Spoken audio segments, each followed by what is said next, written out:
Okay, good evening and welcome to virtual listening session 4 for the Wisconsin Clean Energy Plan. We're glad that you could carve out some of your time today to join us. We appreciate that.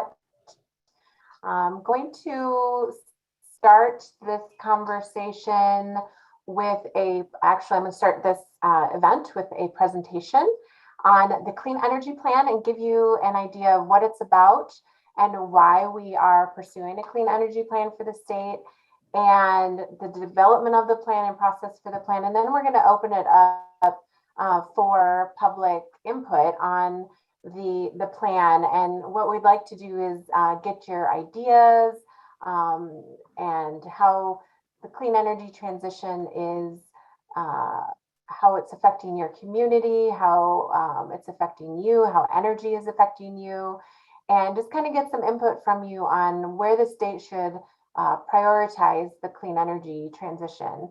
But before we get into that, I'm going to jump into this presentation and give you a little background on why we're here today. So next slide. So for those of you who aren't familiar with the Office of Sustainability and Clean Energy, it was created via Executive Order 38 in 2019. And the office was asked to put together a clean energy plan and participate in other planning efforts throughout the state.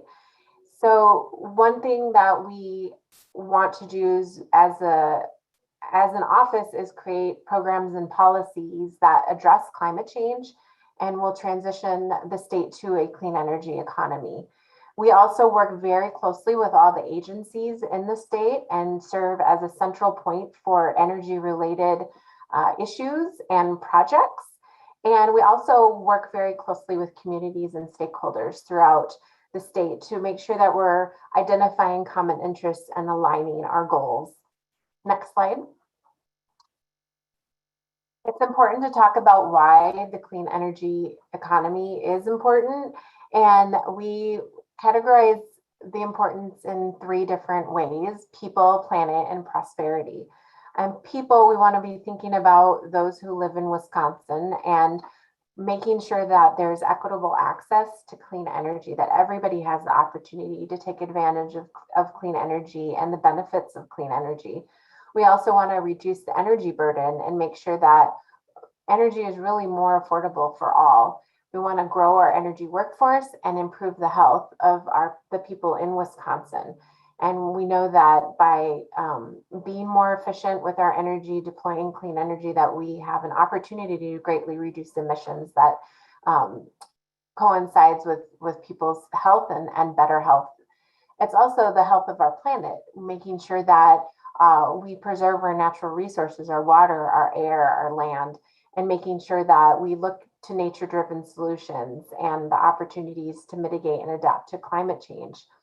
We want to look to Wisconsin-based resources and reduce emissions to improve our natural resources. And then we are also very still dependent on fossil fuels. And so a lot of our money is leaving the state to meet our energy needs. And we want to figure out ways that we can keep that money here in the state to be innovative and make sure that we're positioning Wisconsin as a leader in the clean energy transition. Next slide. So we want to take into consideration the cost of inaction. So why are we moving in the direction that we're moving? We can't continue to operate in business as usual. We've witnessed climate impacts, including extreme weather events, extreme heat, the lack of resilience of our infrastructure. It's time to take a look at all of that and figure out what we can do to mitigate these effects. And the other part of this is, as we see more emissions in the state and we're figuring out how we're emitting and what sectors we're emitting, we're seeing the impact on our health, and especially in Black, Indigenous, and person of color, BIPOC communities, that they're bearing the weight of the emissions based on where their communities are located. We're also spending more than a considerable amount of money on our energy needs, 19 billion total per year, and 14.4 billion of that leaves the state because we are a net energy importer and we rely on out-of-state resources for our energy needs. And so again, where are those opportunities where we can keep that money here in the state? And then we don't want to miss out on the opportunities for many more good paying jobs as we look at energy efficiency and renewable energy deployment and the workforce opportunities around the clean energy economy. We want to make sure that we take advantage of all of those workforce development opportunities in the state. Right. So we have a number of planning efforts that have been going on, and one of the first out the gate was the Governor's Task Force on Climate Change, and that task force was created via Executive Order 52 in October of 2019 and was designed to advise and assist the governor in developing a strategy to mitigate and adapt to the effects of climate change for all of Wisconsin communities. And the Office of Sustainability and Clean Energy worked with the members to identify new cost-effective conservation, sustainability, and efficiency strategies to prepare Wisconsin for climate change and incorporating climate adaptation strategies into existing planning. So several of the recommendations were made related to energy. Those recommendations were published December 2020. They covered 9 sectors, as I mentioned: energy, transportation, clean economy, workforce. There is also 3 different policy pathways identified, as well as 9 policy options that didn't necessarily have consensus, but did have were included to emphasize the importance of looking into the other options that are out there for addressing climate change. Next slide. So taking that into consideration, the Governor's Task Force on Climate Change recommendation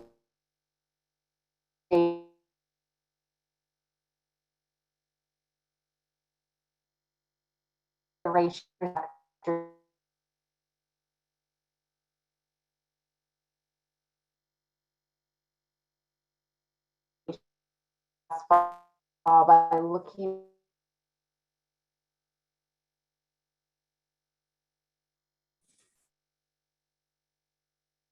the Great Plains Institute had a consult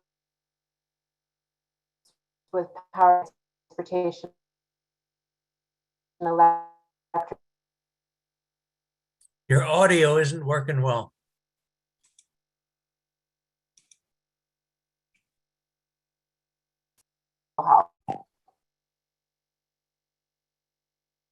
Maria, not sure if you can hear us, but your audio is breaking up quite a bit. Okay, can you hear me now? Yes, that was much better. Okay, I turned off my my video, so hopefully this will work for now. So basically, we took a number of different strategies and a number of different planning efforts and looked at what sort of strategies were pulled together and took into consideration the work that's already happening, especially work that's happening at local governments, businesses, utilities have made announcements related to carbon emission reductions. And so we wanted to make sure that we're lining up all the opportunities and strategies and recognizing that we don't have to start from scratch, that there's a lot of great work that's already been done to start the plan.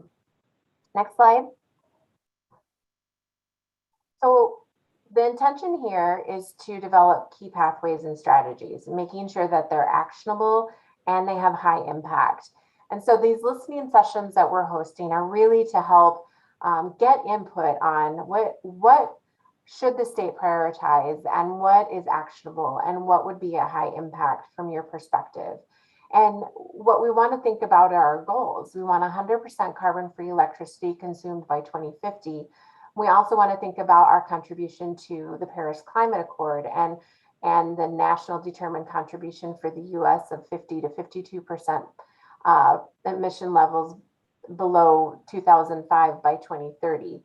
So that's not that far away. We have a lot to work on and we need to develop those pathways and develop the action to create the momentum to ensure that we reach those goals. So there's different ways that we can do that through executive action, agency budget legislation, like I mentioned, utilities, communities are doing the work as well. And so how can we leverage what's being done to ensure that we create that momentum?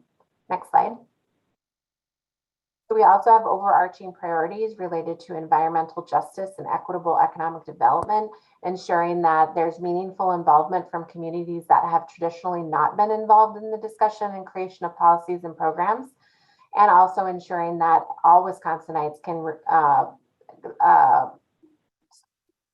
enjoy the benefits of the clean energy transition and not be further burdened by the transition. Making sure that we fast track workforce development and the opportunities there, and ensuring those who are in fossil fuel jobs are able to transition into new jobs, either in the clean energy sector or other opportunities that arise through this transition.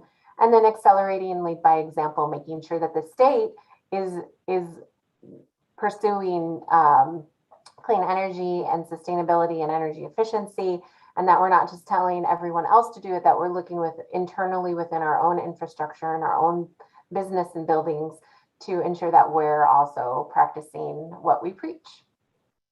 Next slide. So just in summary, the overall objectives, in addition to the carbon emission reductions, is to reduce the disproportionate impacts of energy generation and use on low income and communities of color, making sure that they are prioritized to receive the benefits, making sure that we have equitable opportunities for clean jobs and economic development. This is also in recognition of potentially a lot of federal dollars coming to the state, and what can we do to take advantage of those dollars and make sure that they come to Wisconsin, and that we get also retention of our energy investment dollars here in the state. Next slide. We want to make sure that we're keeping in mind reliability and affordability of the energy system as we transition. We want to make sure that we're supporting workforce training and education and retraining workers affected by the fossil fuel transition, and then making sure that we protect human health and environmental health by reducing ecosystem pollution from fossil fuels. Again, we're super reliant on fossil fuels right now, so we're going to have a big challenge ahead of us to make sure that we're transitioning. So jumping into clean energy and energy efficiency, our power sector emissions account for the largest share of greenhouse gas emissions in the state. And as I mentioned before, many utilities have already announced substantial carbon reduction goals, many of which are at 100% reductions by mid-century. And there are a number of utilities who are already making substantial strides towards those goals as well. So we want to take that into consideration as we're thinking about the strategies and how to leverage that work. Also, we want to recognize the intersection of sectors as we're thinking about clean energy and energy efficiency. As we're starting to talk about electrification of buildings and transportation, we want to think about that will put an increase on our electric grid, and how do we optimize the grid to be able to meet that new demand and the transition from petroleum over to electricity. And so we need to be thinking that.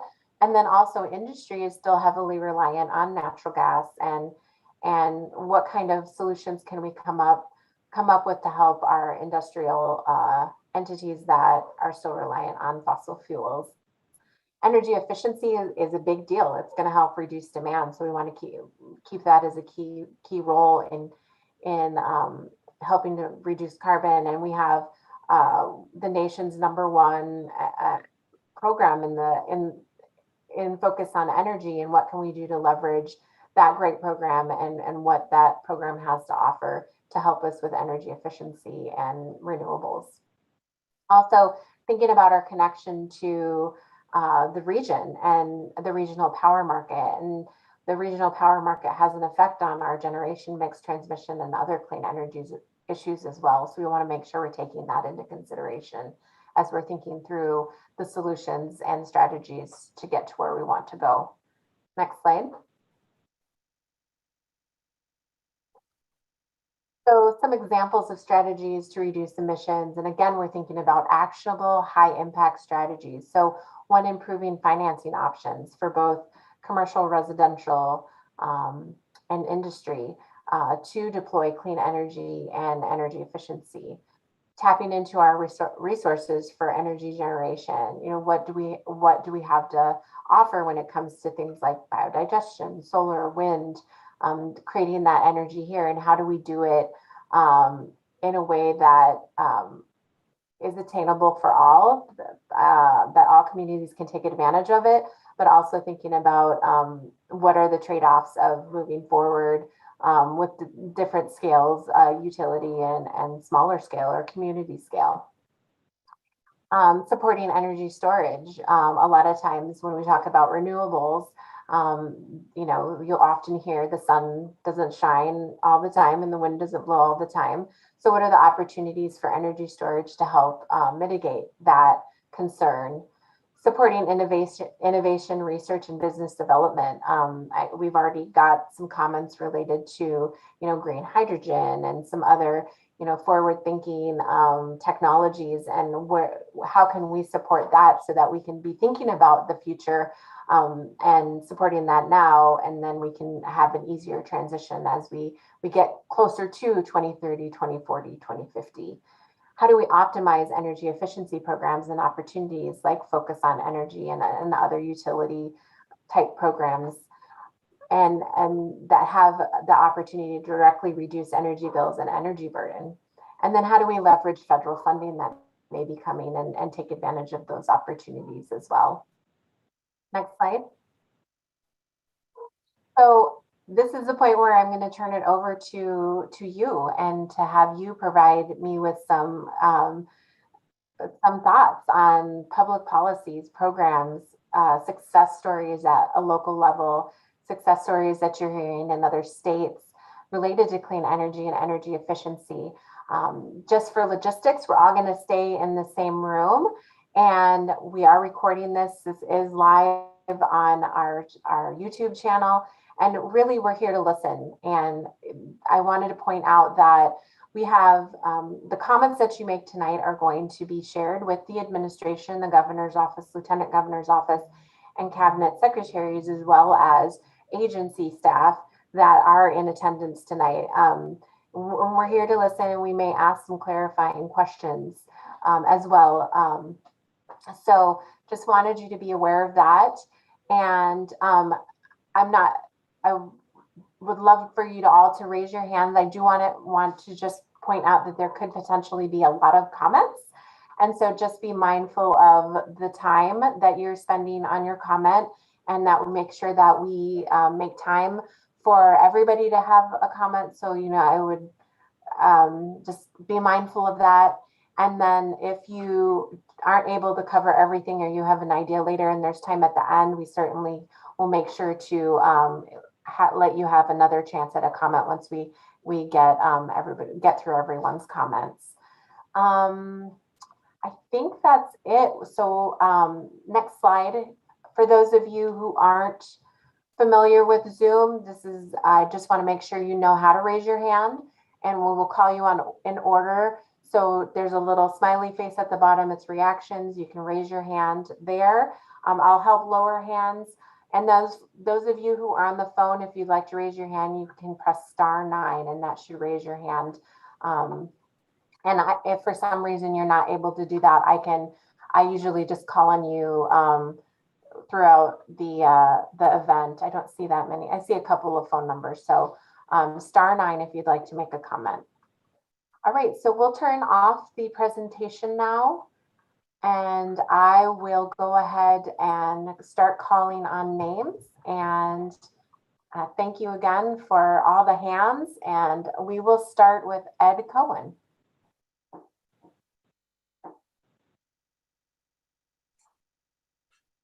Wow, okay. So I'd like to sum up a little bit here because I've been on various different calls in this series. And I mentioned in the last call about the Color of Justice report. And for people on this call that weren't on the other, that aren't familiar with that report, it looks at incarceration of people of different races and compares them from state to state. 10 years ago, Wisconsin was the worst state in the entire nation. Not a nation, really, an abomination in a lot of ways. The worst state when it comes to the percentage of Black people that are incarcerated. The most recent report that was just issued states exactly the same thing, that we're still the worst state in the nation when it comes to incarceration of Black people. Black people make up a very small portion, relatively a small portion of our state. Judging from the last two calls, when there was one Black person and all the rest were white people, make up a very small percentage of the population, but yet the prison population is 42% Black people. Again, an abomination. To quote Malcolm X for a moment, he said that we don't live in a democracy, we live in a hypocrisy. So what I'd like to do is commend the Evers administration and the work that you're doing, and all the great comments that have been made over the course of the series for including equity with the programs and policies and all that related to climate change. Because really that incarceration rate of Black people reflects that we're, in many ways, the worst when it comes to systemic racism. And the nexus of systemic racism and clean energy change and mitigation and prevention of climate change related problems, costs, all of that requires making substantial changes in each of the different aspects that are involved with systemic racism. So having been a social worker for Waukesha County and a licensed clinical social worker for over 30 years, and I'm retired from that active practice, I know I've learned a bit about people along the way, and I look at things as a system. So clearly the change needs to occur all the way from poverty, housing, food security, energy, jobs, the criminal justice system, all those things. So what I hope is that the Evers administration continues to do some of the really good things that have been done so far. But the criminal justice system itself, I think, is a microcosm in a way of these systemic problems. And throughout the discussion of clean energy and energy efficiency, as the topic is tonight, we really need to look at equity as primary, being that nexus with those changes that we'd like to see. In just a little aside that's helpful to remember, in Chinese, the two words that translate to crisis are wei and ji, and that means danger and opportunity. This is our opportunity as a state to lead rather than be the worst. And I would just really press the Evers administration and the people of Wisconsin to push for that systemic change that has to be the basis for changing the energy infrastructure and the rest of our infrastructure. So thanks so much for allowing me to speak and for bringing together equity and energy, equity and clean infrastructure. But it needs to really be looked at in a broad way so that people of color don't continue to be left behind in this process as they've been left behind in so many other areas of our society in Wisconsin and around the nation. Thank you.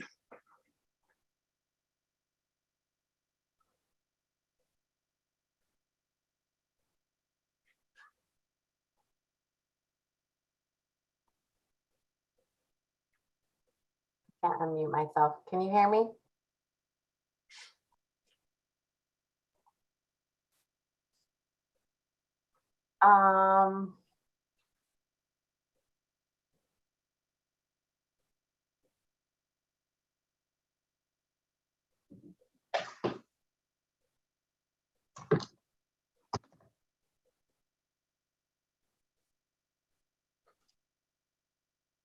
You're muted.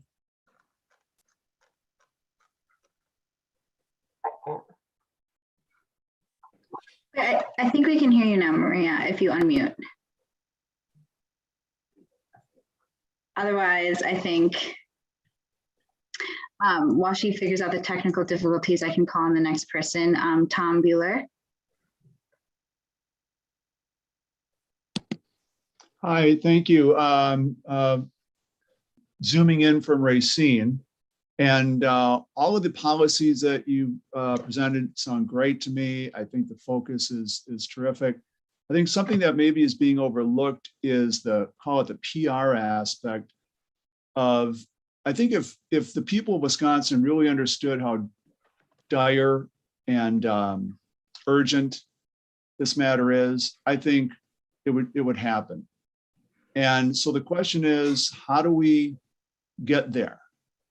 And how do we get there as a state? And one thing that comes to mind is maybe there are experts at the University of Wisconsin that could weigh in on the science and what's known about this, so that it's kind of closer to home and people will buy into it, or will listen and understand. So maybe that's a little outside of the scope of this, but I think at the end of the day, we have to think about getting the word out, educating, and if the University of Wisconsin can help in that regard, that would be excellent. So thank you very much.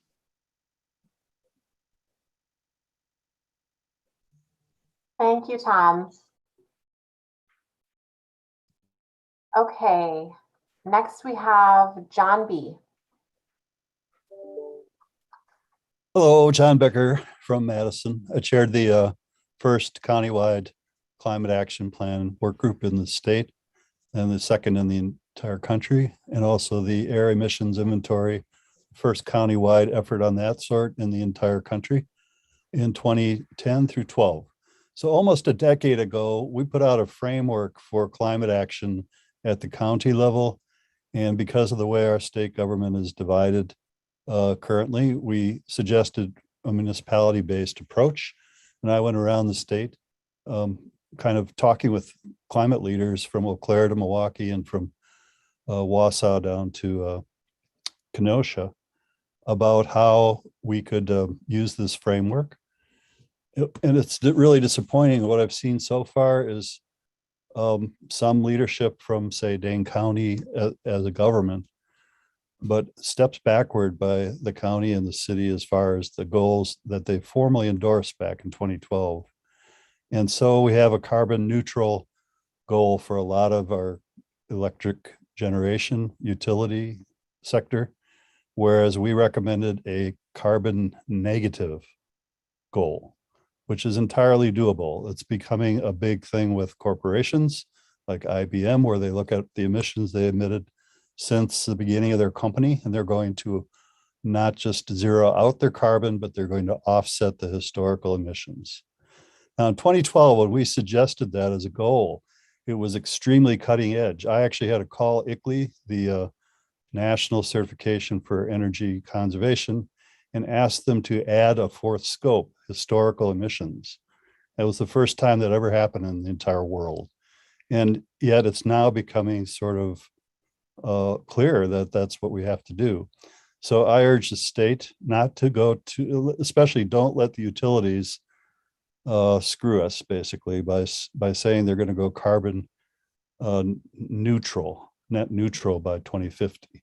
They need to go carbon negative, and they have to pay for the damage we've done through our use of fossil fuels since the beginning of those fuels being used in the state.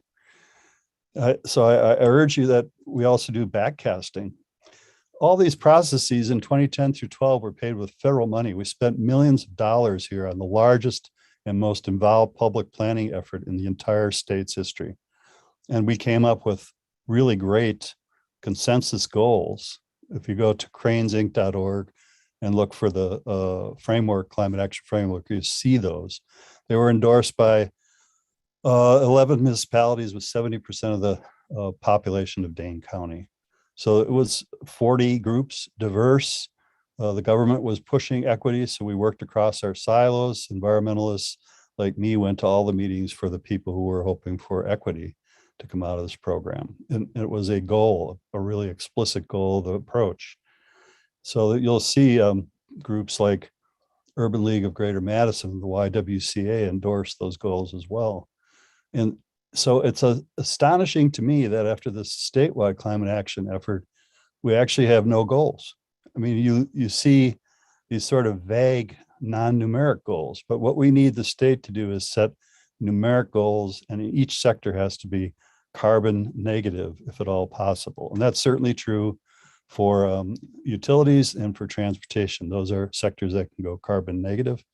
But we don't want to go carbon net neutral for the utilities, because what they'll do is start using the 10, 20% of that comfort zone for them.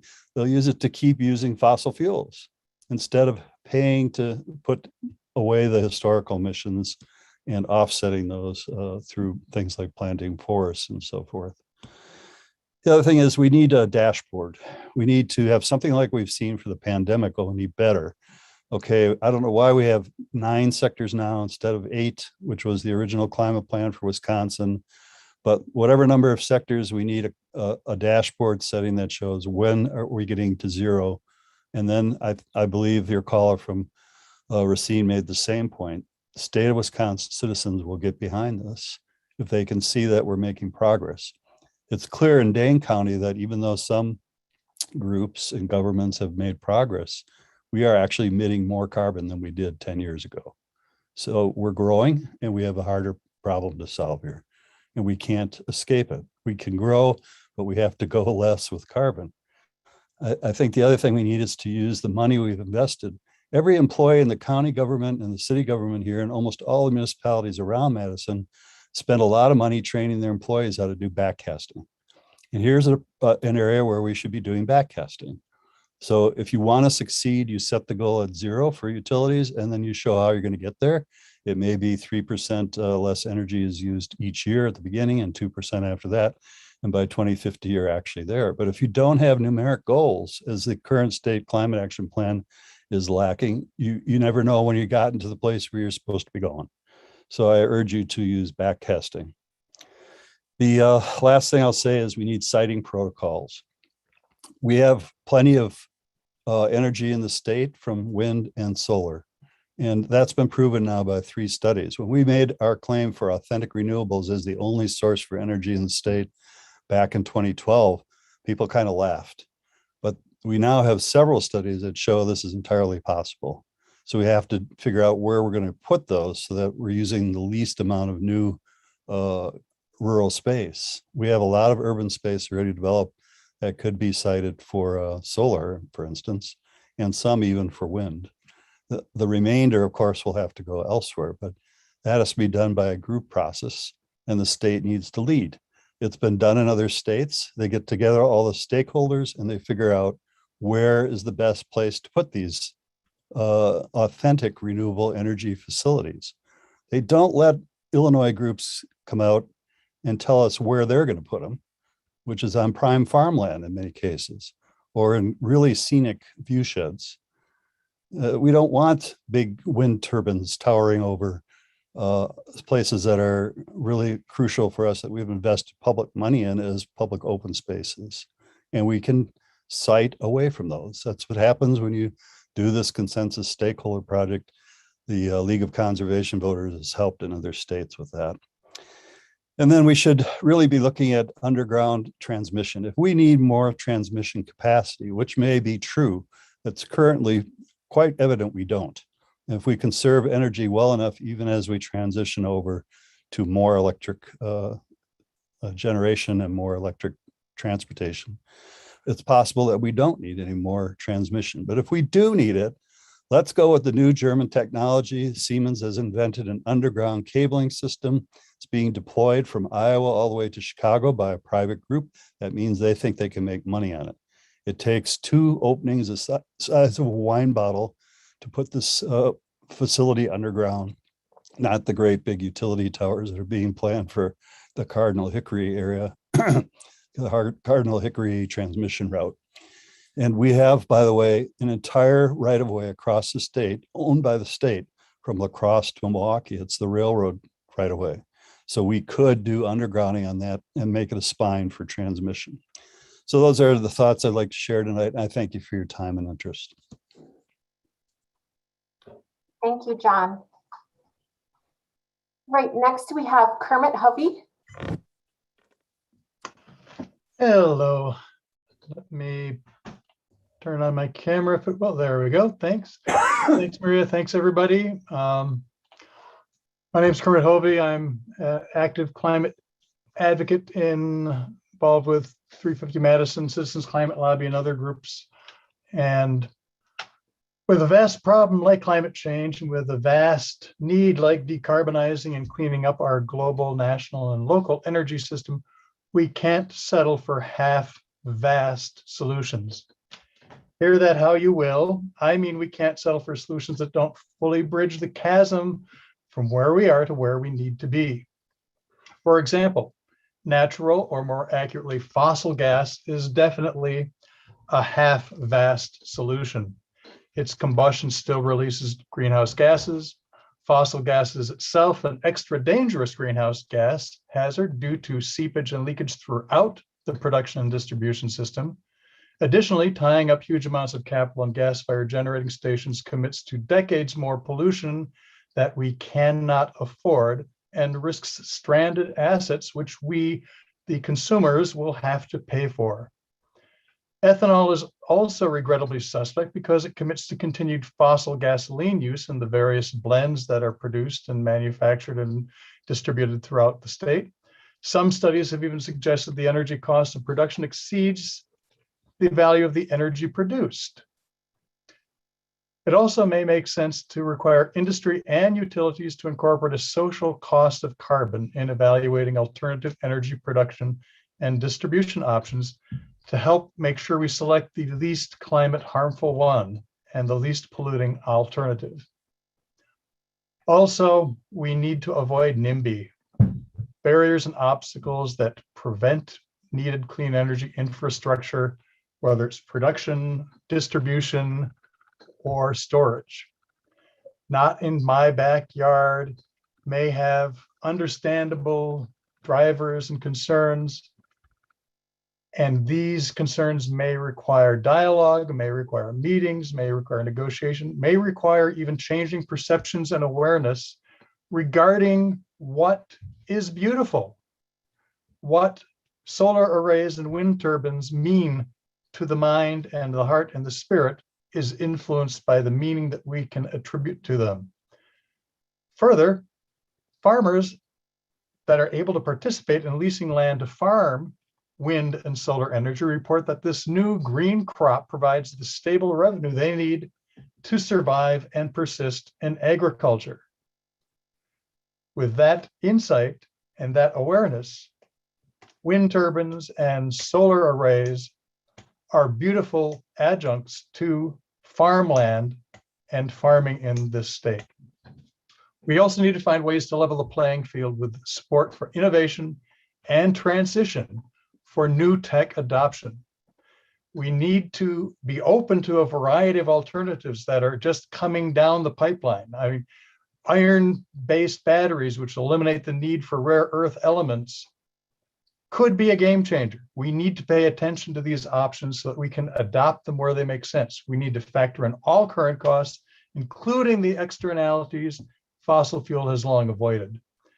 Additionally, we should consider the long historic investment and support the fossil fuel industry has received to develop its rather strong and static incumbency and allow for a similar process of maturation for clean and renewable energy, which may require some supports and aids. While people may object that renewable energy and new clean tech and EV systems have a large carbon content, that is in part because we are stuck with a massive fossil fuel-based status quo. We must use that status quo as efficiently as possible to shift as quickly as possible to the new clean energy economy so that we can pursue a virtuous cycle of ever cleaner energy systems producing an ever cleaner energy system. And finally, we must find some sort of ingenious policies to address Javon's paradox. Energy efficiency is often cited as the low-hanging fruit in reducing greenhouse gas emissions from energy consumption. Unfortunately, without attention to Javon's paradox's problem that cheaper energy increases energy consumption, we end up not making progress despite major gains we may experience and pay for in energy efficiency. So we need continued diligence in this process. Thank you, Maria Redmond, and your office for being part of that. We need to do all we can to clean up our energy system to avoid the disappointments of unintended consequences and arrive at the sustainable future, equitable and just for all, that we need and deserve. Thank you. Thank you, Kermit. Next, I'm going to call on Brittany Keys. Thank you, Maria. I just want to say Kermit's comment of when I drive by a large solar array, my heart sings so loud, you can probably hear it for miles around. So it definitely is an element of perception. So again, thank you for taking my comment, Maria. My name is Dr. Brittany Keys. I'm a physical therapist, a city councilor, and a mom. So you may hear a couple little noises from Beloit, Wisconsin. And I do have to say that my comments here are representative of myself as an individual. And before I proceed with my comments, I do want to acknowledge that the land the city of Beloit sits upon is the ancestral land of indigenous peoples, specifically the Potawatomi, Peoria, Miami, Meskwaki, and Ho-Chunk people who have stewarded this land since time immemorial. And we are settlers on this land. And I want to highlight that the IPCC report stresses the importance of Indigenous leadership as we address the climate crisis. So my first recommendation is that ensuring here in Wisconsin that we are elevating Indigenous leaders and following their leadership, and we listen to their wisdom as we embrace the necessary actions to achieve planetary healing. My second recommendation is identify communities that are struggling with environmental hazards and the most vulnerable to climate change. Listen to what they need and include them in creating and following through with solutions. So earlier today, we heard two excellent examples with the repeated asks to abandon the I-94 highway expansion project. And then second, a woman named Abby's community who was stricken by PFAS contamination. These communities should be at the forefront of the action as far as and included with the solutions. And I do want to share another example of environmental injustice that you may not be aware of, and that is within my community of Beloit. So a large percentage of Southern Wisconsin energy draws from a relatively new natural gas plant in the town of Beloit, which is in Rock County. And this plant provides power to approximately 550,000 households and businesses. And in Rock County, our population is only 165,000. So that plant is providing power way beyond just our boundaries. Now, the environmental and air quality impact of this natural gas power plant, again, I want to highlight that this is not a clean form of energy. The impact of this plant going live has been significant, with greenhouse gas and carbon emissions in Rock County going up fourfold just from the before and after that plant going live. In 2019, it was found that the air pollution largely measured near this natural gas plant and local industry resulted in Rock County's emissions per capita to be 7.4 times greater than that of Dane County. So 10.3 metric tons per capita compared to 1.39 metric tons for Dane County. So this jump in emissions and this discrepancy is quite staggering. And what is equally as staggering is that the air pollution tends to settle more locally, so within 10 to 15 miles. So much of this air pollution from the plant that's powering much of Southern Wisconsin settles right in my community. And this has immediate and direct health implications.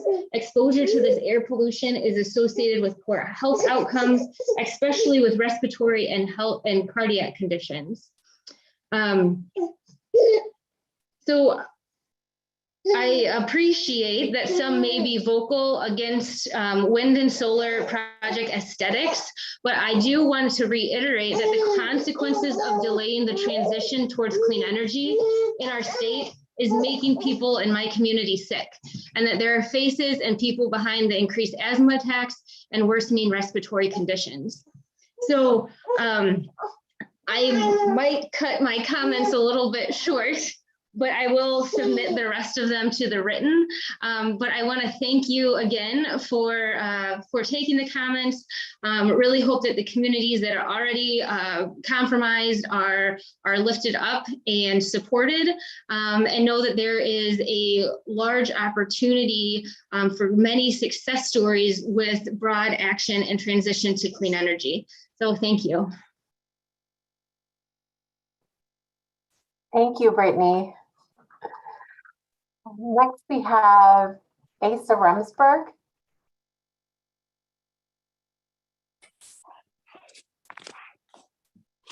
Yes, hello. I'm here from La Crosse, Wisconsin, where I'm working with a great group of people to facilitate installation of solar photovoltaics on the local school district. And just wanted to highlight this one opportunity in particular for where we can focus some of our renewable energy efforts to use urban space, promote education of alternative energy opportunities, and especially also to think about resilience and adaptation to natural disasters, possible power infrastructure disruptions.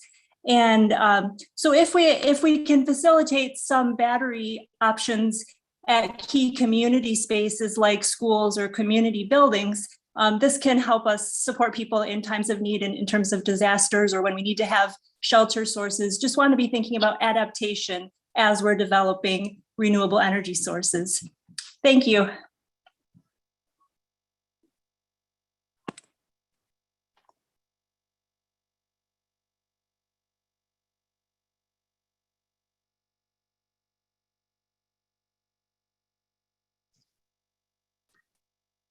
I think Maria might be frozen again, so I'll call on the next person.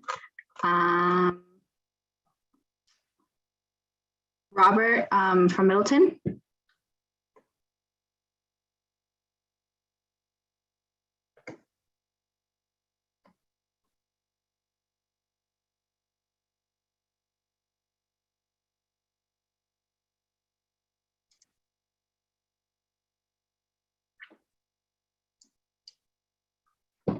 Are you able to unmute, Robert? Here we go. Can you hear me? Can you hear me? Yes. Thank you. I'd like to talk this evening about three aspects of things that we can do. First, my name is Robert Owen. I'm from Middleton. I'm a member of Madison 350 Madison and CCL. I'd like to talk first about beneficial electrification of buildings. I think that we have a lot of work to do in that area, and we need to get started because buildings last for a long time, you know, easily 60 years or more. So a building that's built today is going to be around well past 2050. And we need to think now about making sure that that building is not imposing a need for natural gas. So one initial step that we should do is to ban actual natural gas extensions to new subdivisions and buildings. That's going to require a change in state law, but we should do that.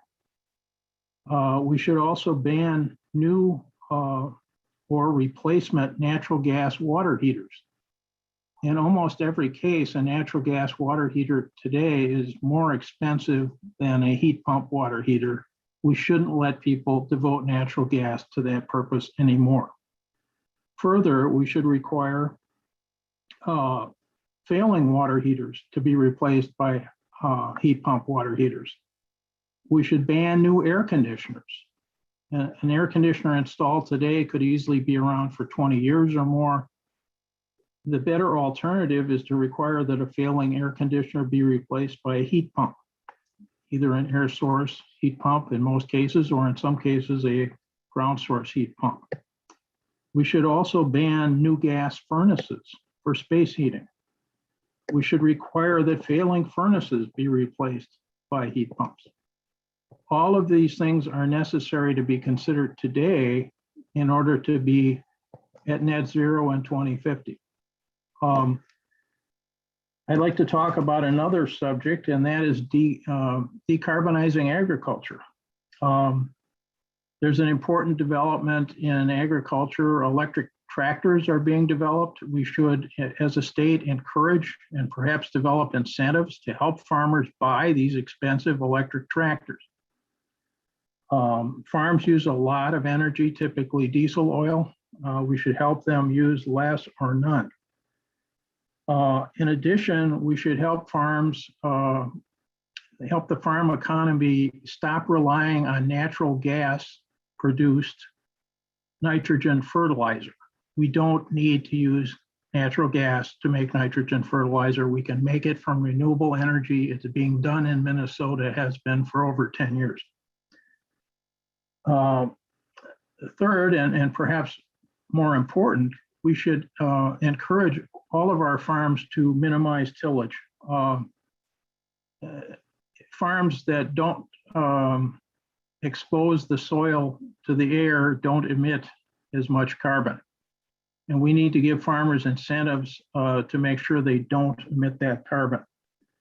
Also, we should give farmers incentives to ensure that they can and do use biochar when it's available as a soil additive.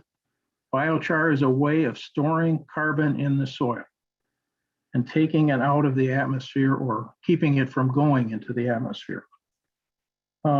Thirdly, finally, we should look at electrifying rural heating. Rural homes typically are heated with propane, and we should replace that with electric heat pumps. Another aspect to the rural clean energy rural system is that we may need to help our rural electric cooperatives and rural utilities to upgrade their lines, because conversion to electric tractors, conversion of heating to electric heat pumps, conversion to EVs, all of those things will impose additional loads on these grids, and some of them are not very sturdy to start with, so they're going to need some help. Finally, the third subject that I'd like to discuss and recommend is that we look seriously at power to gas processes. Europeans and other folks here in the United States now are starting to look at using surplus wind and solar energy at times of surplus, and we are going to get into a situation where we're going to have a lot of times of surplus when we're primarily relying on wind and solar energy for our electric grid. We can turn that excess wind and solar energy into a form of energy that can be stored as a gas.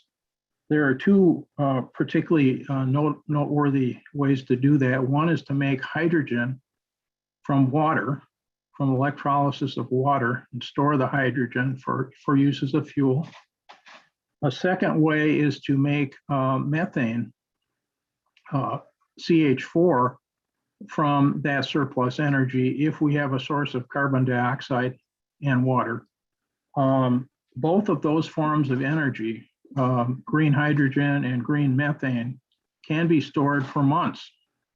So we could have a surplus in the summertime from our solar installations, then we could use it to provide power when it's dark and not very windy in the wintertime. And in addition, we can use both of these stored gaseous fuels to power industry. When we no longer can burn natural gas, and we are rapidly reaching a point where we should not burn natural gas, these power to gas substances. Green hydrogen and green methane are likely to be some of our best options for industry. Finally, with regard to the green methane, we can produce that also in biodigesters. We can use biodigesters to digest a lot more than manure. We can use it for grass and hay and a variety of other agricultural residues, including even lawn clippings and lake weeds. So we should do all of those things, and we should start doing them now, because we do not have a lot of luxury here. The state has been extremely lax in its approach to natural gas. Our natural gas utilities want to keep selling it, but we can't do that anymore, folks. We got to get off natural gas, and we have to develop the replacements for it starting right now. Thank you for hearing my comments. Thank you, Robert. Appreciate your comments. Next on the list is John Greeler. Thank you very much, Maria, and I really appreciate all the work that everyone is doing to develop this clean energy plan for us here in Wisconsin. I'm from 350 Madison, and I live here in Madison, land that was stolen from the Ho-Chunk, and which they called a joke, or 4 lakes. I'd like to address just one specific concern, and that is I would like to encourage incentivization of distributed clean energy generation, along with utility scale solar and wind. Research has shown that this integration of local solar, such as home, school, and community systems, can allow for cost savings, create more and more diverse jobs, minimize land use impacts to both agricultural and natural areas, lessen the need for transmission lines, which are environmentally and aesthetically destructive, be more durable and resilient electrical power systems, especially when integrated into microgrid technology and distributed storage, and finally provide more opportunities for addressing energy equity and justice concerns. So thank you very much this evening. Thank you, John. Next, I have Alicia Langberger. Okay, I'm unmuted, right? How do I turn on the video? Okay, there we go. Hi, guys. I'm Alicia Langberger. I'm out in Viroqua, Wisconsin, and I'm representing the Vernon County Energy District on this call, which is a newer organization that we formed last year. I'd also like to say that I've been part of building renewable energy industry, and especially distributed energy generation, as the gentleman just referred to, for the past 20 years in Wisconsin. So I've been through a lot of the ups and downs that we've experienced. And I've also been keenly aware of what's going on in our neighboring states. And I have a few concerns before I guess one of my largest concerns is that we're all interconnected in an electric grid called the MISO grid in our region. And a lot of the states in our grid network are abandoning fossil fuel generation like hot potatoes. And the centralized fossil fuel generation infrastructure requires a lot of upkeep. And I'm super concerned that Wisconsin is going to be holding that bag, not just because of the climate consequences, but also the financial consequences of trying to upkeep an aging and failing infrastructure just because we're still connected to fossil fuel generation resources. That's a financial concern of mine. And I guess I'll also comment. I guess I'd like to talk specifically about our energy district. We formed this last year in Vernon County, and we modeled it off of an Iowa Winneshiek County energy district that's been around for 10 years. And they now have about 13 energy districts county-based in Iowa. our goal is electrification of everything and complete decarbonization of the electricity that we're using. And we're doing that by trying to bring together all of the stakeholders that care about our future, whether it's climate related or even financial, and including the utilities and businesses and municipalities and homeowners and everybody to talk about energy planning. And one thing that I'd like to say in this meeting here to Maria specifically is I would really like to consider the idea of providing a grant to county energy districts through the Focus on Energy program. I was part of forming the Focus on Energy program 20 years ago and have been using it the entire time and interacting and seeing how it's grown and changed. And I feel like we're at a place now where in a local way, consumers really need to have somebody helping them do planning towards electrification. And I think Focus on Energy is too centralized, and we need to have that kind of follow a distributed model. So that's my first comment about the energy district. I'm happy to talk further about that idea at any time. And second point I want to make is for me, the idea of electrification, decarbonization is very exciting because I live in a rural area and I feel like there are opportunities abound for rural economies in Wisconsin to be revitalized with a new solar harvest. We have the land and the infrastructure is already there to move it into the cities. We could become net exporters of energy, and that will create jobs and also feed into our rural communities again. So I feel like I want to frame that way when we're talking to lawmakers and other leaders in the state. And then finally, I just want to mention that Maria was at this, I think it was last week, we had our very first ever renewable policy lobbying day, and it was a collaboration between Renew Wisconsin. I'm on the board of Renew Wisconsin and with the Wisconsin Conservative Energy Forum together. And all of the bills we were lobbying were Republican sponsored bills, which means that there is a financial basis to them that they're concerned about. They understand that. I'm saying the folks who authored the bills, and it's something that we can all respect.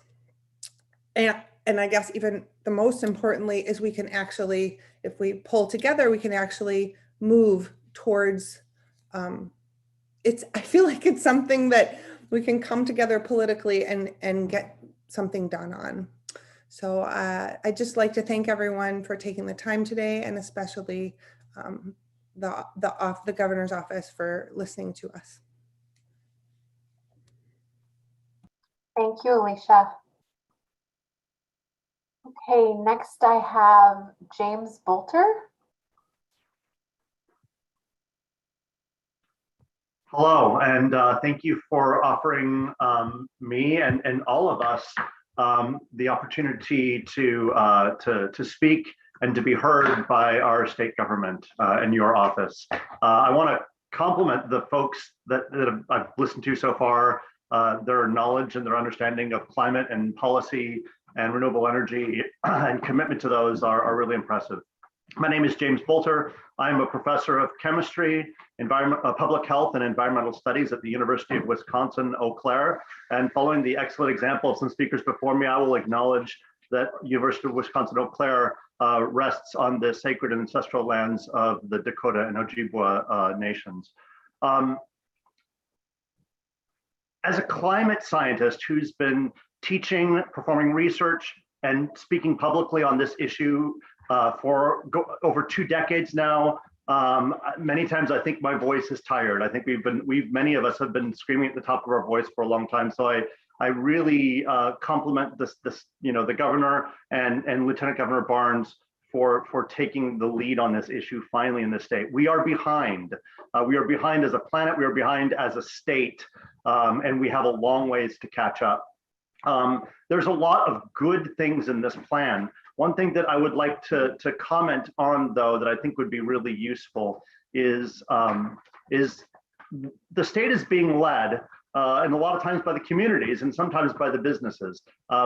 Frankly, the nation is being led by the states as well, but that's not a topic for today's conversation, although it's certainly on all of our minds. And so one of the things I think that would be really beneficial in the plan is to make sure that local governments that are out on front on this issue have access to financing to accomplish some of their climate goals. The city of Eau Claire and this county of Eau Claire, the Eau Claire Unified School District and University of Wisconsin Eau Claire all share carbon neutrality goals of one form or another by 2050. And we recognize that that's probably not enough, but it's a good place to start. But frankly, all those entities need access to financing to make those things happen. Speaking as a faculty member at the University of Wisconsin Eau Claire, who's been in this fight for as long as I've been there, one other thing that really needs to happen that I haven't seen and I haven't heard said much about yet is, and I wanted also to thank Tom Buehler for his comments about, the University of Wisconsin needing to lead on this. Many professors are leading on this topic.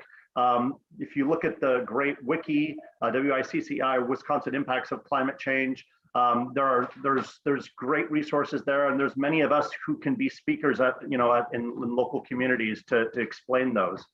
But one way in which the University of Wisconsin system is not leading and is not able to lead on this issue is in our buildings. And other people have talked about buildings and infrastructure, but I will tell you, those of us who are on the campuses are begging to get renewable and energy efficient, renewably heated and cooled and energy efficient cutting edge buildings on our campuses. And frankly, the Department of Administration is blocking us time and time and time again. We've been at this building after building, and as one of the prior speakers noted, these buildings are going to be 50, 60, 80-year buildings, and we're committing ourselves to future emissions in a very unwise fashion. Unwise not just for the climate, which is what I study, but unwise financially, because we're going to be committed to the steam plants in our campuses to heat and cool those buildings. We need geothermal energy, ground source heat pump systems to cool and heat our campus buildings. We need to let the University of Wisconsin system lead on these, but we can't lead with the outdated buildings. And even for the new buildings that we're putting up now, the Department of Administration continues to block clean energy and advanced building design technology. And it's a source of immense frustration. It has been for over a decade for me. And even now with the governor's plan already being produced and rolled out, we still have a Department of Administration that is so recalcitrant and the DFD, which is so recalcitrant to leading edge buildings. And it's the universities that should have been leading the way all along, and we're being prevented from doing so. Again, thank you for this opportunity to speak. Thank you to the other speakers who've said such made amazing suggestions. I hope that we can see a change in this respect, so the University of Wisconsin system can be not only just a vibrant player in the jump towards a more stable climate, but we can actually lead again. Thank you. Thank you, James. Next, we have Kathy Allen.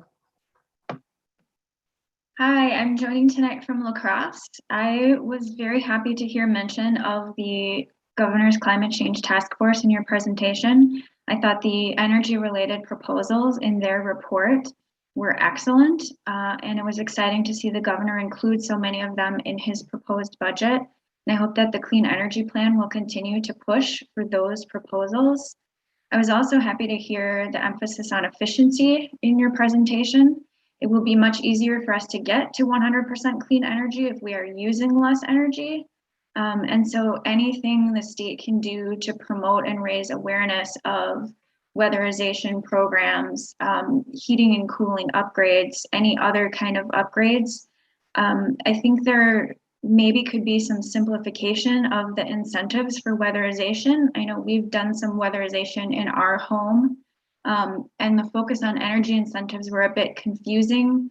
You have to do certain things to unlock other rebates and incentives.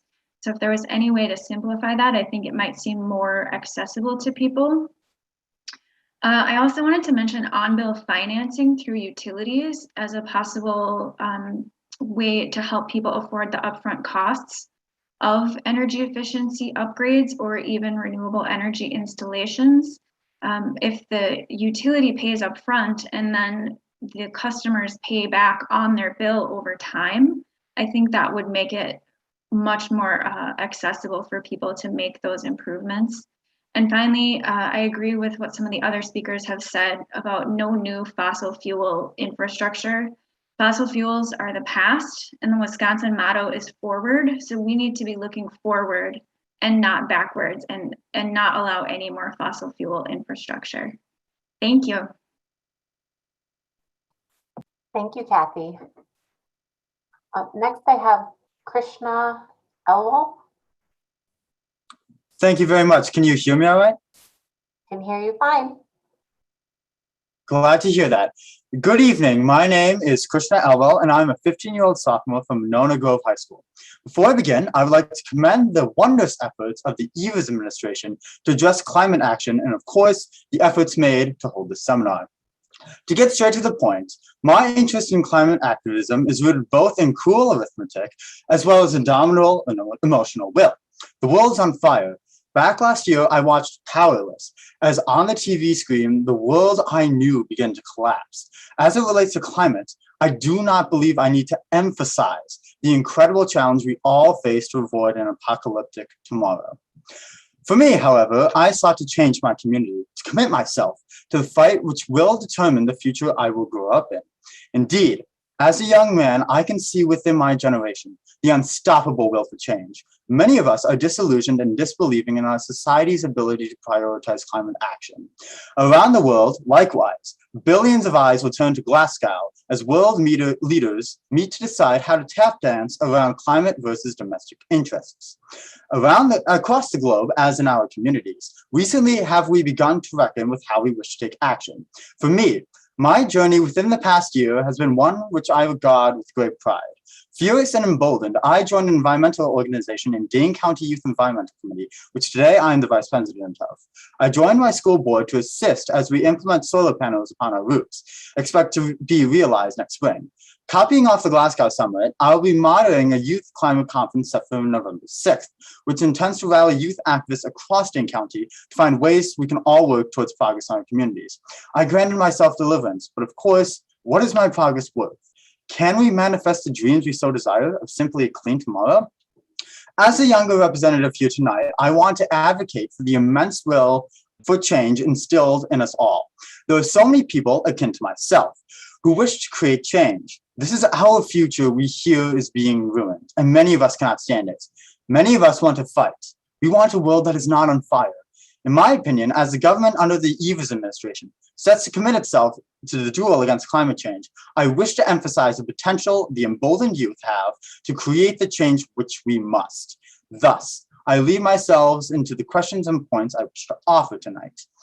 Firstly, I advocate wholeheartedly for the greater involvement of youth in climate policies. This, in my opinion, can be done through greater collaboration, or the incentive thereof, between the government and youth nonprofits, such as the one I represent, that being Dane County Youth Environmental Committee. Such nonprofits are ripe with potential and dreams, and would be elemental in mobilizing the state's agenda upon a local level. Furthermore, as someone who has assisted in my school, Monona Grove, in implementing solar panels, I can say that the state government can have an influential role and influence in changing schools toward net zero emissions. One of the, if not the biggest cost burns to school is energy production.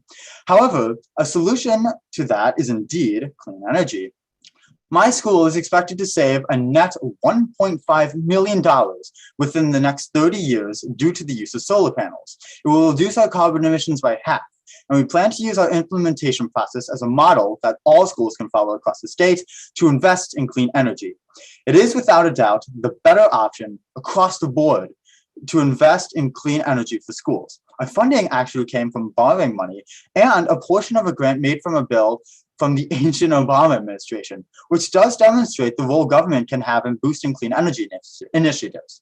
In short, clean energy is extremely beneficial to our schools, and an investment here by the state, or rather the incentivization to by local governments, would change the face of our communities. Schools are the bastions of our communities and generations. The government has a role, and I'd argue a responsibility, to look into how we can incentivize the use of sustainable energy within our schools across the state. Whether this movement is planned as a unified statewide initiative, or rather an incentivization of local governments and companies to endorse clean energy incentives, I do believe that the state has the will to create change. Yet, our commitment must be as strong as all that which divides us and discourages us. We are at an immense crossroads. Younger generations and older alike, we have to question and act upon our will to fight for the future we believe in. I believe that the younger generation will have an incomprehensibly fascinating role if only we are heard and given the opportunity, as I once was, to grant ourselves deliverance. Therefore, I wholeheartedly beg the state to look into mobilizing and encouraging the younger generations so that we may use each other's strong arms to build a future we share in our desire. Bipartisanship, unity, and hard work must be the values which sustain us, as will clean energy that will sustain our state should we do thus. I believe in myself, my home state, and my country to create the change we need, but we must act now. If not us, who? If not now, when? Thank you. Thank you, Krishna. Next we have, on the list, we have David Kenyon.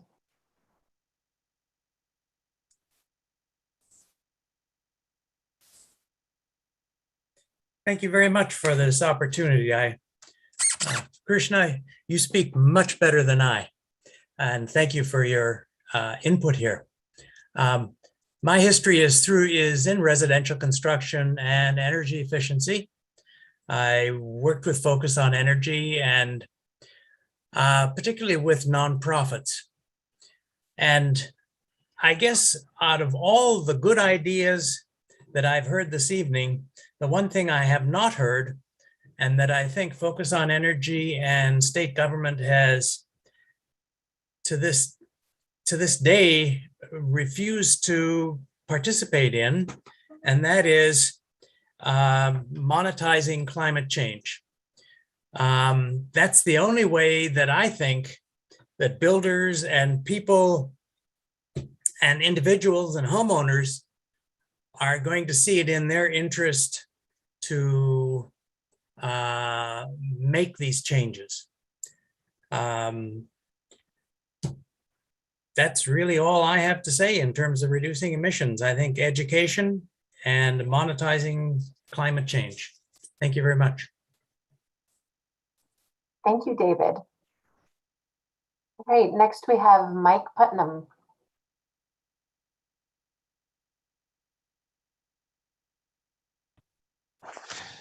Thank you, Maria.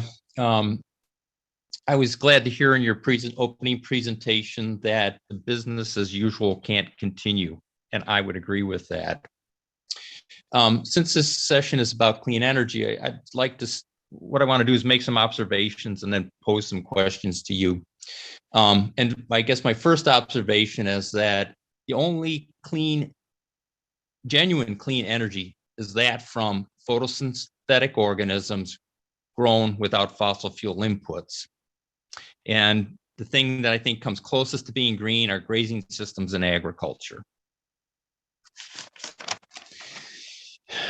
Nearly all of our converging crises, for example, declining fossil fuels, climate chaos, ocean acidification, the biodiversity crisis, topsoil loss, groundwater depletion, ultimately result from our ongoing pursuit of infinite growth on a finite planet.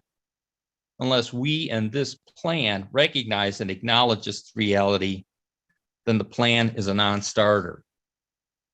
Limits to growth studies show that pursuit of infinite growth will start to collapse our economic systems by 2030.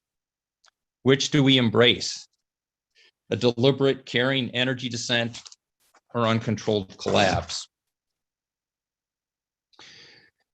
During each session, there's been a lot of emphasis on technological fixes during the listening sessions, yet technologies in and of themselves don't produce energy, they consume it.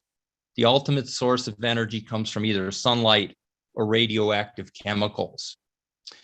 Therefore, I think it's important that a touchstone for this plan in discussing different technologies is what is the energy return on energy invested for these technologies under consideration.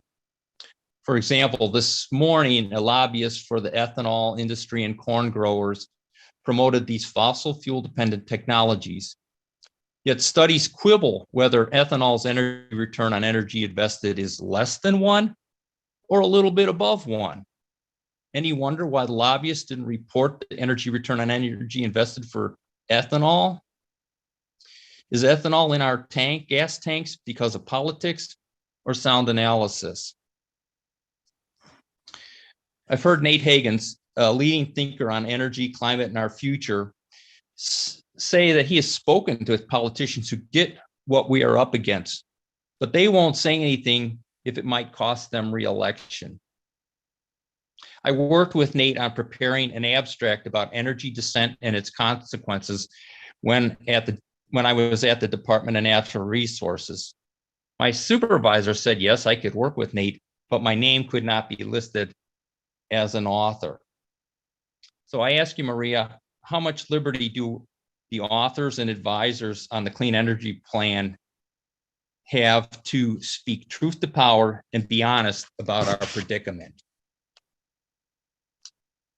In your opening remarks, there was an emphasis on using Wisconsin-based resources for producing clean energy.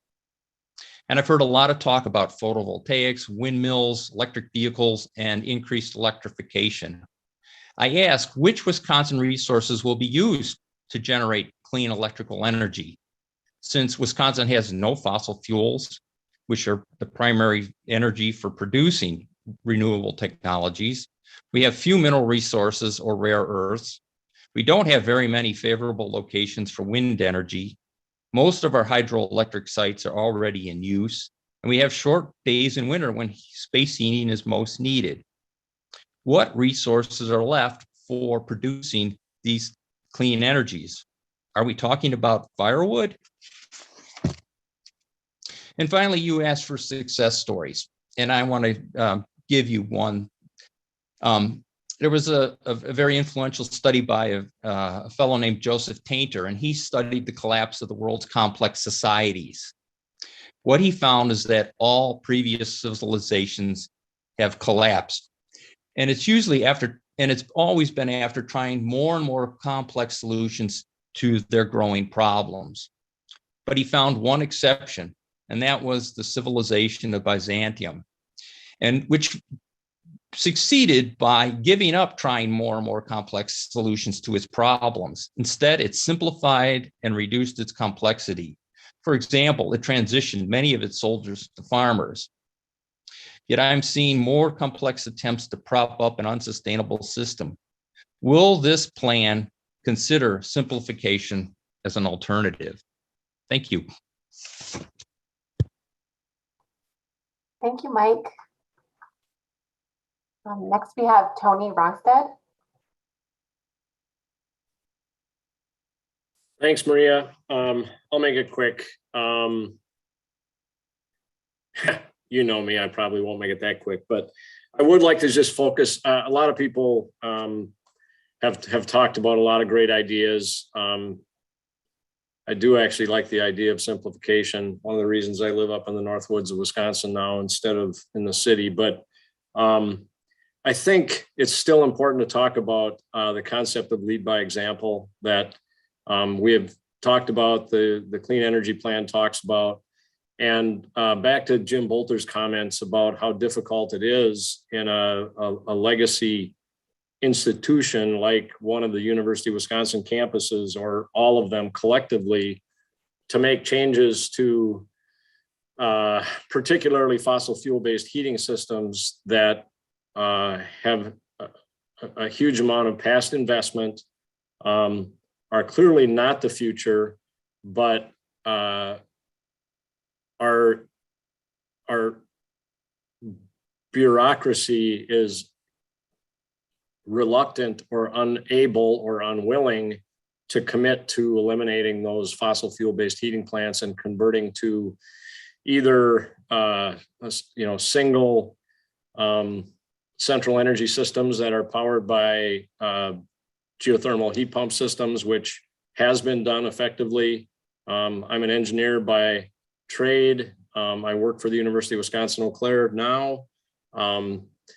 But places like Ball State University in Indiana, like Miami University in Oxford, Ohio, have implemented central energy systems for heating and cooling that are based on electrified geothermal heat pump systems. And they are not cutting edge technology. They work well, they are efficient, and they are effective, and they are decarbonized. So I guess my request for consideration is that we try to think of ways that we can convince our bureaucratic infrastructure to lead rather than follow.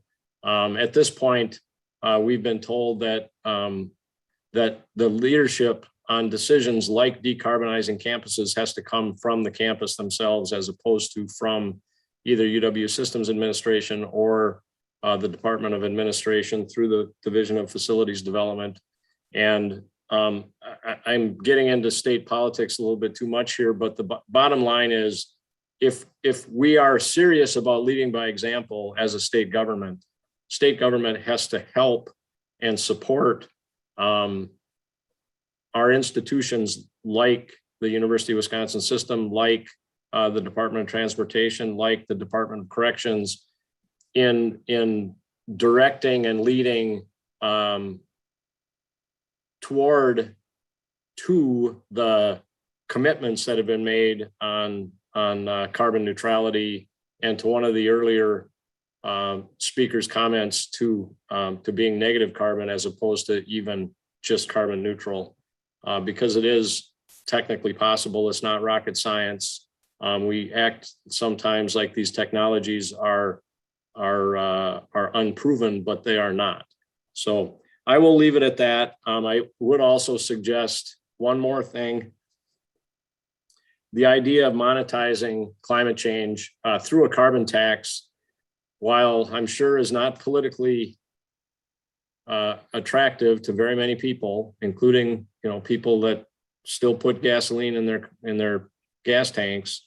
But at the very least, we should be requiring a social cost of carbon adjustment for any solutions that include the continued burning of fossil fuels from a public institution standpoint, at the very least, because private companies are very much using that as a tool to help them guide how they should be investing their money. So I will leave it at that, and thank you for listening. Thank you for the time. Thanks, Maria, for your work, and look forward to talking to you again soon. Thank you, Tony. Next, we have Rick. Well, hello. Let me start with an admission. I'm not an energy engineer or anything like that. I'm a retired IT weenie, your best friend throughout your employment history. But I'm here to present a different perspective, because I don't have hands-on in terms of, technology or energy efficient technologies, et cetera, et cetera. Although over the last 5 years, I've learned a lot being a participant with the Wisconsin Association of Energy Engineers. My approach here, and you're going to have to forgive me because I need to keep my thoughts organized. I'm going to talk about energy efficiency, but pursued using information technology. Okay, I'm going to talk about the creation of a virtual organization, and this guy, I swear to Christ, that couldn't have happened any better with Krishna. I was hoping I could follow you directly, but here's the thing. Us old geezers who have been, at the helm for way too long. By the way, I'm the oldest millennial. I just want you to know, especially I want Krishna to know that.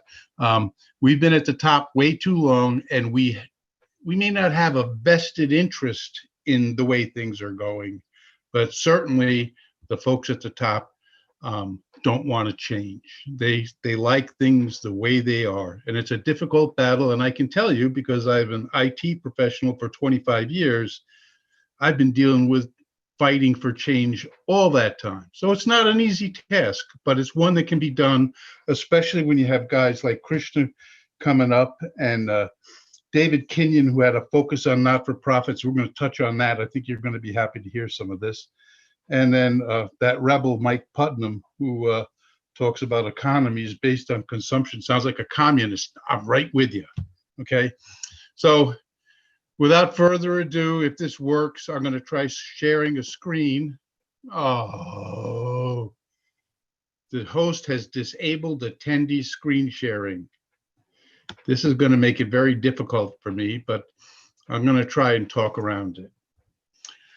In the beginning of time, before symbology and the spoken word, man communicated with cave drawings. You had to go to the message to learn anything. Today, information is coming at us, like drinking out of a fire hydrant. It's, all the medias, all the time, 24/7, and they're not bringing us all that great of news. But it has set the stage for creating a generation of individuals like Krishna who are more motivated than anybody else, because they're going to have to live with the crap that we leave behind. Okay, so enough of the, how would you say, preaching. Let's get down to business. In Wisconsin, I've noticed over the last 5 or 6 years that there are a number of not-for-profit organizations here in the state. And many of them have goals and objectives that relate to environmental responsibility, energy efficiency, and they all have members that belong to those organizations because they subscribe to similar philosophies. But there's no coordinated effort to leverage the resources and effort of the people that are passionate about their organizations and about what they're trying to accomplish. Were we to assemble or organize the number of member organizations and then take those sponsors and turn them into supply partners, we would be able to create a marketplace, or ultimately a co-op, that smart people, the sponsors that know the technology, could promote to the members who are interested and motivated to improve their sustainability profiles. We could create a marketplace that is, how would you say, an exponential improvement over what one of those member organizations could do. Additionally, all those organizations, all these not-for-profits, have members. And typically, those members have supply chains. So when you take and organize a bunch of not-for-profits that have different missions, some of them have, did I lose everybody? Oh, God. Well, I'm just going to keep talking. I can still hear you. You're fine. I'm okay? All right. So where was I? Anyway, I look at the WAEE, I look at the Midwest Research Consortium, and especially I look at the Wisconsin Sustainability Council and their Green Masters program. That one is of particular interest because the Green Masters program actually scores companies sustainability standing and compares it with others within their vertical or their industry, and gives an overall, provides overall metrics and reporting. If there was an ability to drive those down through each member's supply chain, we would be in a position to have sponsors teaching and providing support to improve all the different supply partners for all of these different organizations and their membership. I could have done this a lot better with my props, but I have none. So let me see if there's anything else I want to say. Oh yeah, stop burning stuff entirely. There's no reason. I wanted to ask, I forgot who did it, but somebody was talking about methane, and I don't know how that comes. I don't know, does it have any residual when it gets burned? I'm all on board with hydrogen and producing it through solar and wind. But I think I'm going to end here because I don't have the support of the materials I need. Thank you so much, Rick. Also, too, if you wanted to submit someone's asking. Yes. Okay. Yes. We've spoken before, but this is the first opportunity, I think, where maybe there's somebody listening on the other side. So let me just add one thing. The cost of starting a virtual organization like this is minimal. I mean, there's resources, predominantly information resources in each one of those member organizations. There's resources, my God, like Krishna Elwell, and I'm sure that he has a host of friends, and there's many other folks of his age that are kind of pissed off at what we're doing, especially what we're not doing. So there's resources around us. Information is predominant among them. And by taking it this way, the state of Wisconsin could foster the growth of a cooperative or a marketplace that would say, here, let's do this and let these businesses sort it out without jumping into taxes and regulations, et cetera, which would be a good thing. It would make Wisconsin attractive. It would also, in many cases, the cost of disruption in a company. I don't know anybody who's involved with lean manufacturing, but to have your operations disrupted by a mandate or a regulation, whether it's coming from the government or from a customer, it's painful. And by addressing it proactively on a broad scale, we could do much better. Done. Thank you, Rick. Except it's scalable nationwide. Thank you. We do have a request for your last name. I don't know if you're willing to share that. There's a person looking for your last name. Who wants to know and what do they do? No, I'm only kidding. I was just worried about law enforcement. Oh. Well, if you want my last name is Kennett, Kennett, and had I known how this format was working, I would have put it up there to begin with. But okay. Thank you so much, and I would encourage you to submit any additional, and everyone else on the call and the listening session to submit. If anybody wants to, let me just say one thing. If anybody does want to get in touch with me, they can reach me through the Wisconsin Association of Energy Engineers. I'm on the board there, much to their dismay. And I guess I have an email, geekest1@gmail.com.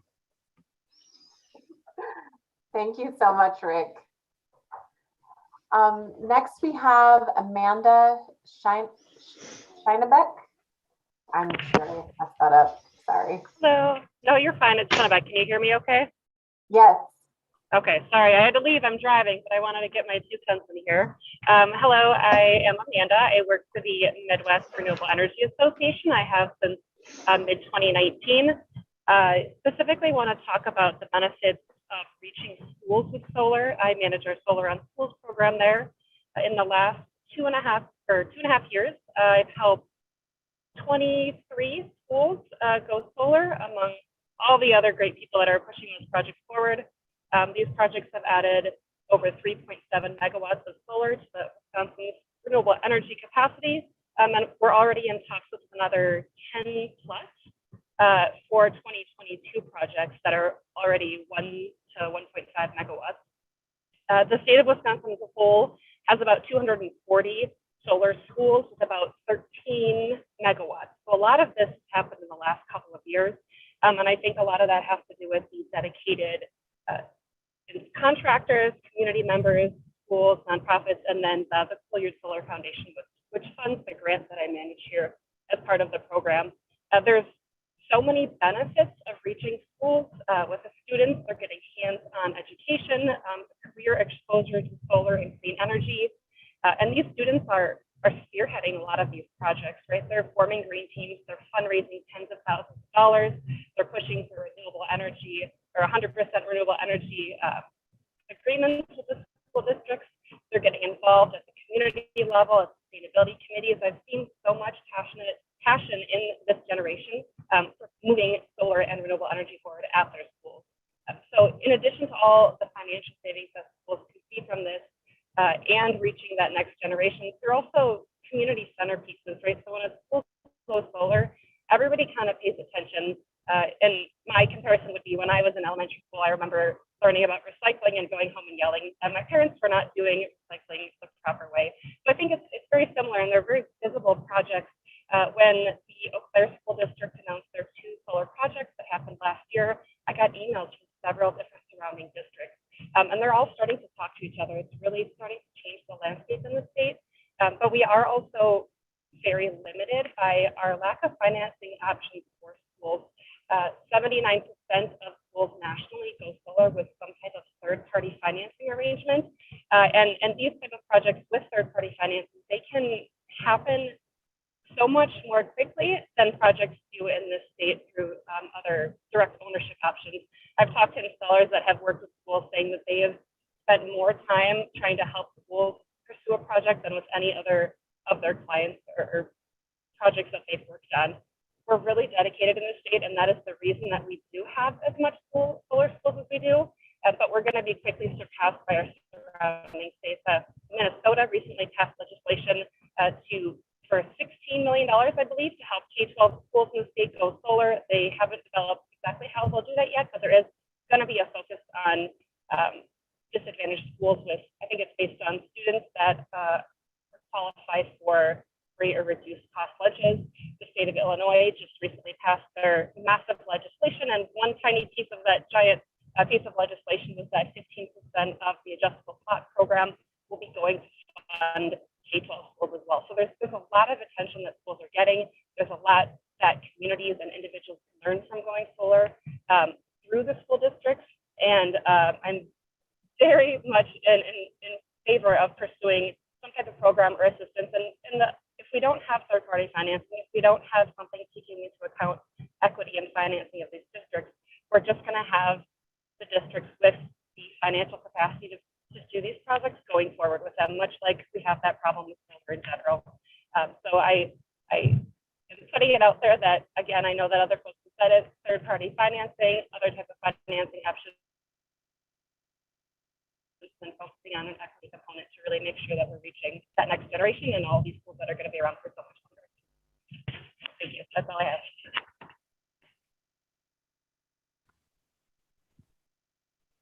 Thank you, Amanda. Okay, next we have Don Ferber.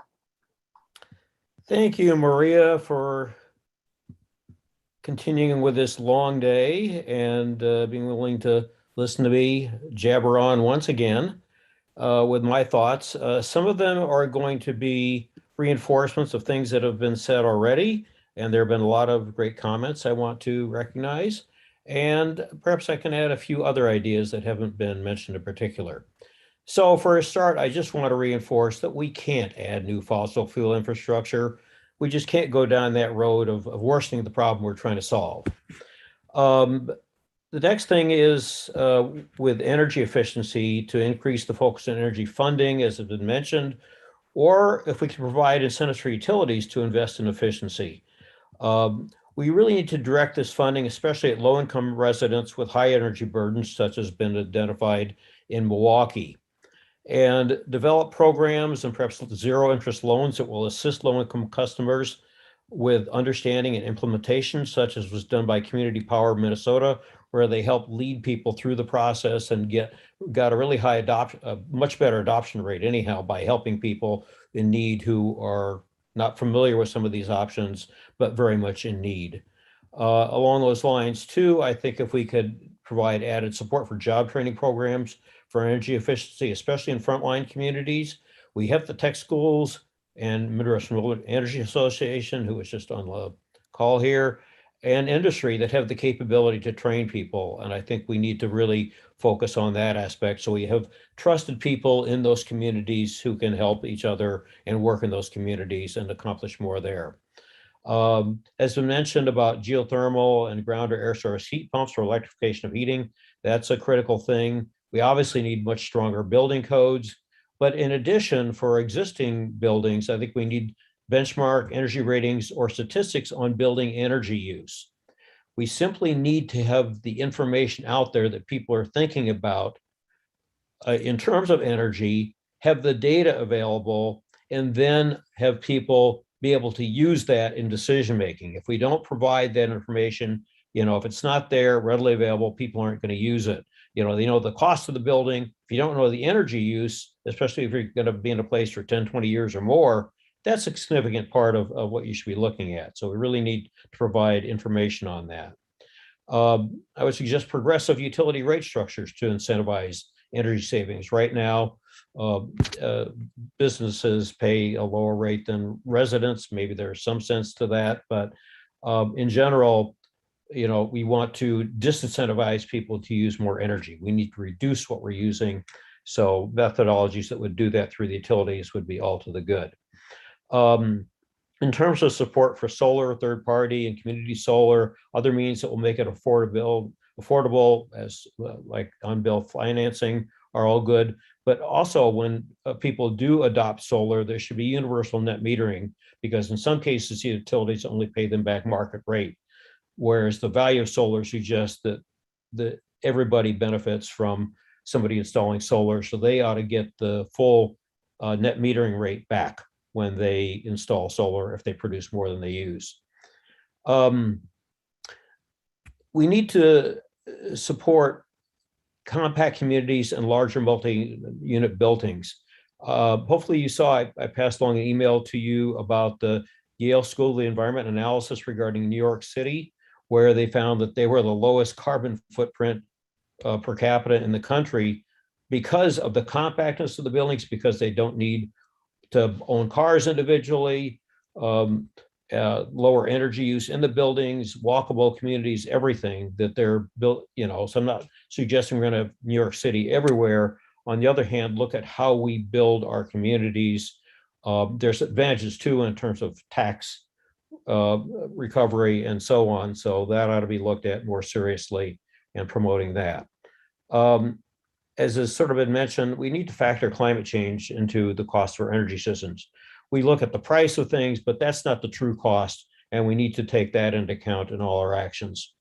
One thing I'm not sure was mentioned much was looking at natural methods of carbon sequestration, including forestry and agricultural practices, because there's a lot of, we can lose by doing the wrong practices and cutting down our forests and doing the wrong thing for ag lands, or we can use them to actually sequester carbon.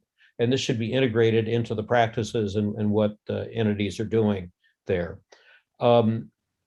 Finally, and I think we need perhaps provide information or a clearinghouse on success stories, how things were accomplished and who people can contact. So we're sharing things out, we're making the information on what was done, what succeeded readily available.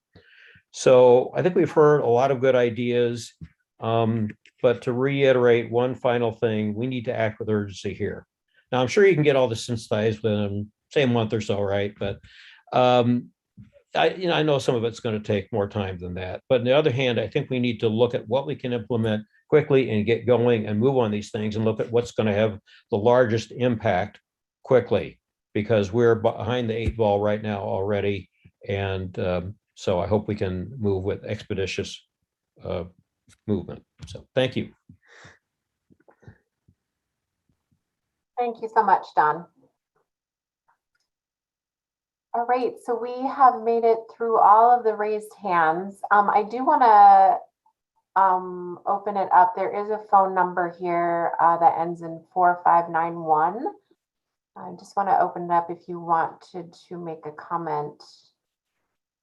I'm more than welcome to unmute.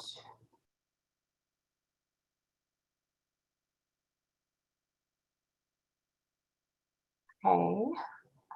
So we do have time for maybe a couple more comments. So if you haven't commented and you've been holding back, now is the time to make a public comment virtually here. Otherwise, we can certainly take your comments via our web form. But I would encourage you, if you have if you're on and you'd like to add to the ideas or support anything that has already been spoken on, feel free to do that now. John.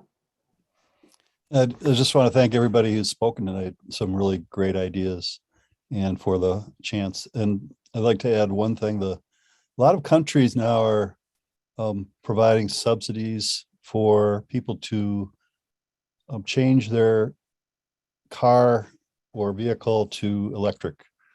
In France, it's like $5,000, and there's a fair amount of high-end crate engine expertise out there already. So let's say you have a very old collector type car and you want to run it as an electric vehicle.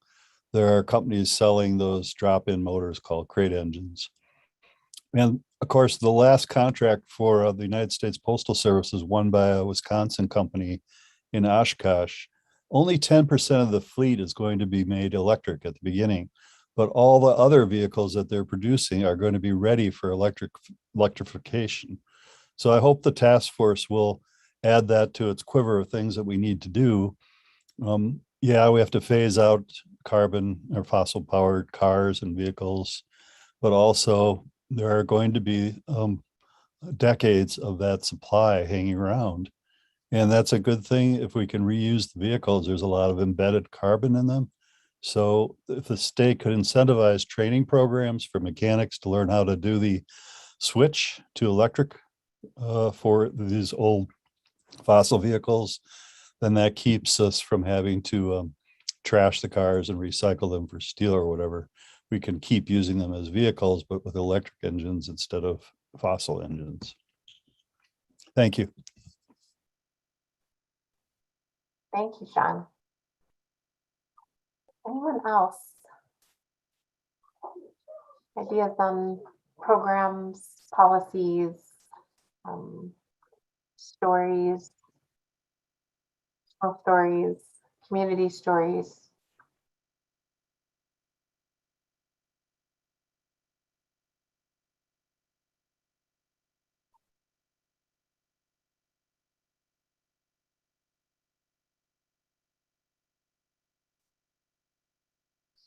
I don't need to keep you on any longer this evening than you need to be, but I'm happy to stay on until 8 if there are any other folks want to make additional comments.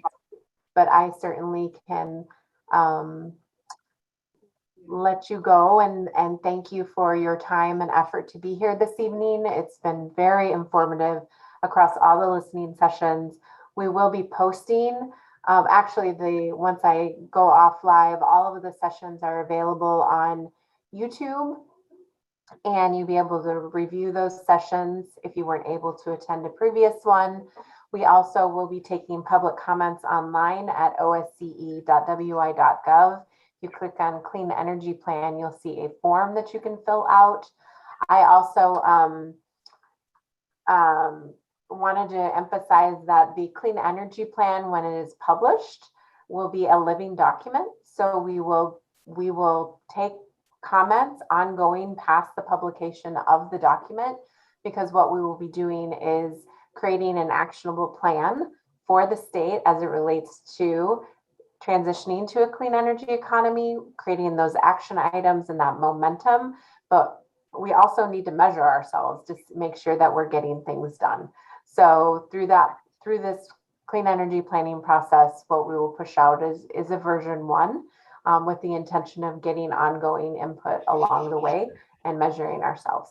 So we thank you for your attendance, and it looks I have another hand that popped up. Mike, go for it. Yeah, just a question about when the plan is produced, what happens with it then? Does it have to be approved by the governor, the legislature? Does it collect dust on a shelf? No, it does not collect dust on a shelf. It does not collect dust on a shelf. So basically what it is it's a statement of it's the administration's clean energy plan and what we plan to do.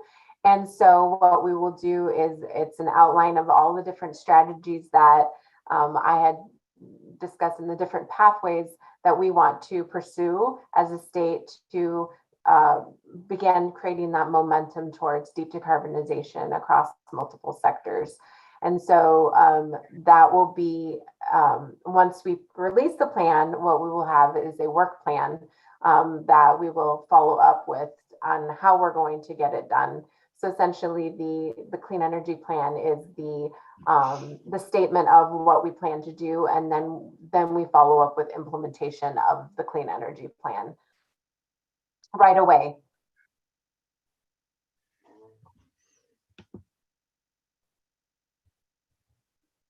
Rick? Yeah, Maria, just out of curiosity, tomorrow is the Wisconsin Energy Efficiency Expo in Fond du Lac. Are you gonna be there? I unfortunately cannot be there because I'm working on the clean energy plan. Good for you. Is there somebody from your office that'll be there? I don't think so. I know not this year. I have a small staff, and we're all deeply engaged in the clean energy plan to make sure that we stick to our timeline and get it out the door in time. So we haven't been doing a lot of events, offsite or on-site events and traveling.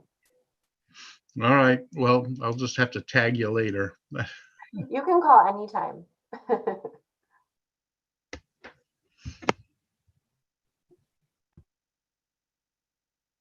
Okay, well, with that, I will stop our live stream here. And again, thank you so much for your time and efforts to be here and to provide comments. I would encourage you to continue thinking about this work and how we can continue to engage and learn more from you and gather your ideas and be engaged.